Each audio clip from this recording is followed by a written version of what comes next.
Monday through Friday is a human construct. Aliens, if they visited Earth, would never understand. I mean, they would understand it, but there's nothing celestial about Monday through Friday. Humans, culture, and society has made Monday through Friday as a construct. And the default construct, of course, is Monday is when you start work and Friday is when you end work. And the weekend is just for you. That's a terrible trade. 5 days for 2. And if someone gave you an investment and said, hey, give us $500, and at the end of the week, we're going to give you $200, you would laugh them out of the building. You would say, hell no. But we do this with our time, with no questions asked. Yes, when you start a business, you're gonna invest a lot of time, but the objective is to get away from that. I grew up in a middle-class household, lower middle-class household, where getting food on the table was always an issue, and I really aspired for a life of affluence, of wealth. And one day in my neighborhood, there was a Lamborghini Countach. I think I was 13, 14 years old. I was absolutely mesmerized by this car back then. It was in the Cannonball Run, a big movie back then. It was a spaceship-looking car, and I absolutely loved it. So when I saw it in the flesh, I was absolutely amazed by it. And then I saw the person who was driving it was a young man, and that threw me for a loop because I figured, you would have to be an older person to be driving a 6-figure car. And at that point, I decided I was going to go up to him and ask him what he did for a living.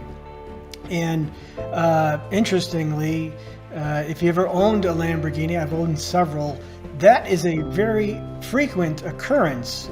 People coming up to you, asking you what you do. And here I did it back then, 30-some plus years ago.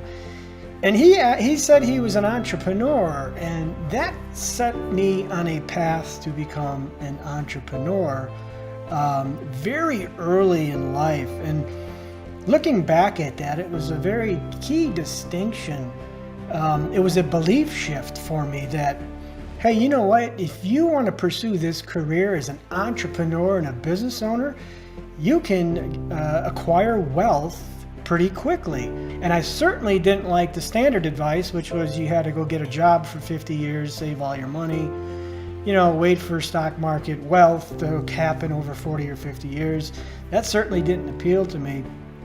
So that little, probably 15-minute little event absolutely changed my life, and I've been an entrepreneur ever since.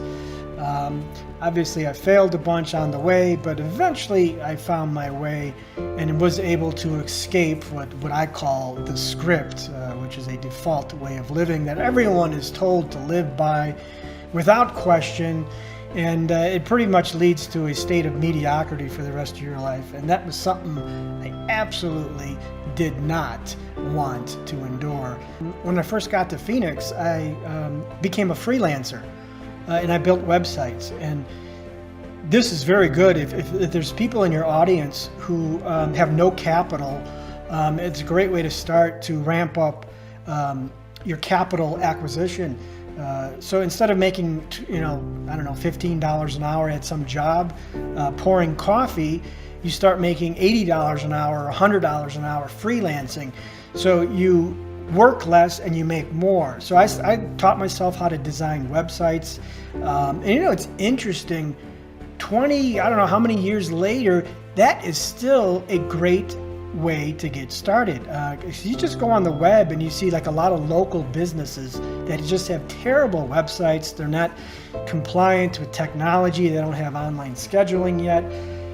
So it's still a great way to generate capital and ramp up the kind of money you're making from the $20 an hour to $100 an hour. So that's what I started doing. And as I did that, I started learning different skills, code skills, programming skills, started building my business system. And I originally started it off as a connection directory where, if you're traveling across the country and you need to be picked up at the airport, there's a way to find somebody that could do that for you. This is way before Uber. And then, I had a friend over one day and he was just amazed that there was someone using the service every minute. The emails were just one after another. And he said, you should turn those emails into money somehow. And that's when I turned it to a lead generation service where I would connect travelers with the providers who could fill them, and I would charge a per lead basis. And all those providers, I would say, hey, join my service. You can do it for free. And if I can't deliver you new clientele, new customers, you don't pay me a dime. So from that point on, everything just went gangbusters, just exploded, and started growing. I ended up selling that company a couple of years later, and then I ended up buying it back because this was during the dot-com crash, or the dot-com bust that happened so many years ago. I ended up buying that company back because they were going to go bankrupt. They were going to destroy the company. And I said, hey, I'll buy it back from you, pennies on the dollar. And then I ran it again for another 5 years, made another several $1 million from it, and then ended up selling it again. The basic structure of a Fastlane business, which allows anyone to start a business that generates asymmetric returns. And asymmetric returns is, I started my company with a few, $100, and it's generated tens of millions of dollars. That's asymmetric returns. Cryptocurrency. People love cryptocurrency. And you never know, why do they love cryptocurrency? Because the average Joe can experience, or they have experienced, I don't know if it's possible any longer, but they did experience asymmetric returns. Hey, I bought Bitcoin at 20 cents and now it's worth $42,000. That's asymmetric returns. The problem with crypto is you don't control it. A business can do the same thing for you, and you control that. And when you follow a certain number of principles, I call it the C.E.N.T.S framework, you elevate your probabilities for achieving a kind of outcome like that, and do so within less than 10 years, 7 years, 5 years, a short period of time. The worst thing to do is start a business and all it does is pay your bills, and you've essentially created yourself a job. That's not why you want to get into business. You want to get into business is to change your customers' lives and simultaneously change your life. So the foundation of my philosophy, which is in every single book I've written, is the C.E.N.T.S framework, which is 5 different, litmus tests or strategies that you want your business to follow or comply, that's going to increase the probabilities that you can have an asymmetric outcome with your business. Meaning, hey, I started this business with $5,000 and now it's worth $20 million. That's the objective of the Millionaire Fastlane.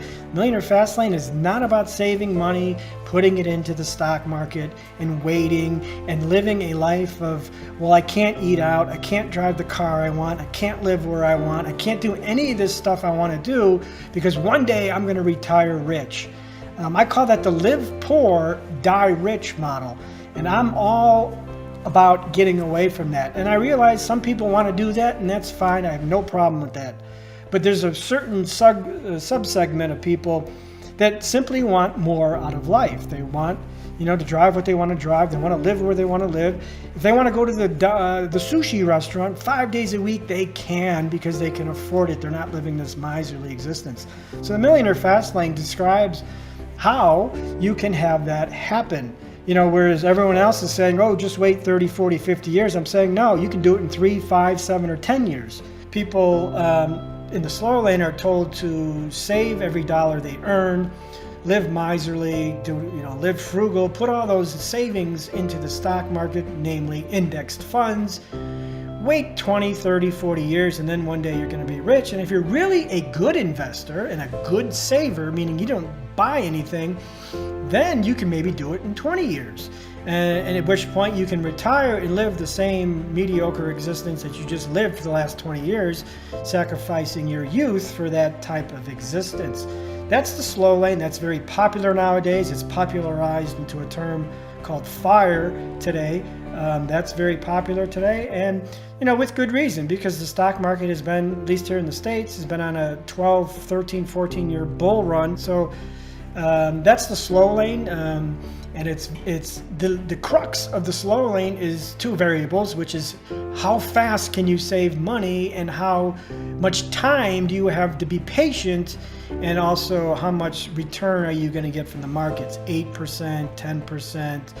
And again, that's not asymmetric returns. Asymmetric returns is 800%, 8,000%, 80,000%. That's asymmetric returns, and that's the essence of a fast lane. You use a fast lane business strategy to attain those asymmetric returns. And then when you have a lot of capital, 10, $20 million, then all of a sudden the stock market, a measly 3 or 4 or 5% will generate you thousands and thousands of dollars every month, and you're not dependent on it. So a good example, I always say, hey, if the stock market dropped tomorrow 50% and stayed there for 10 years, it's not going to change my life one difference. But if you are reliant on that, you're going to be in trouble. You're going to have to, get another job. You're going to have to, tweak your plan. And it's just, it's very risky, in my opinion, a very risky strategy. Warren Buffett said, unless you can find a way to make money while you're sleeping, you're never going to get rich.